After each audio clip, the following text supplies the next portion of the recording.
అర్జునుడు అడుగుతాట కృష్ణుని, ఎదురుకుండా ఉన్న వాళ్ళందరూ నా వాళ్ళైతే నేను వాళ్ళ మీద యుద్ధం ఎలా చేయాలి, ఎలా చేయగలను అని.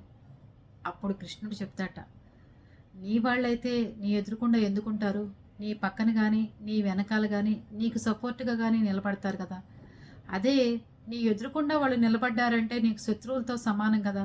అలాంటి వాళ్ళని కూడా నువ్వు వదిలేస్తావా యుద్ధం చేయకుండా నా వాళ్ళు అని అని కృష్ణుడు అర్జునుడు చెప్తాట. అది మన వాళ్ళు అంటే మనతో తగాదా పోట్లాట గొడవలకి రారు కదా, యుద్ధానికి రారు కదా. నీతో పాటే నీ వెనకాల నుంచుని నీకు సపోర్ట్గా నిలబడతారు. ఎదురుకుండా వచ్చారంటే నీ వాళ్ళు కాదని అర్థం. అర్థం చేసుకో అర్జున, నువ్వు యుద్ధం చేయాలా లేకపోతే నా బంధువులే అని వదిలేయాలో నువ్వే తేల్చుకో అని చెప్తాట కృష్ణుడు. ఆలోచించండి అందరూ, ఎదురుకుండా వచ్చినప్పుడు మనం యుద్ధం చేద్దామా లేదంటే మన వాళ్ళే అని వదిలేద్దామా?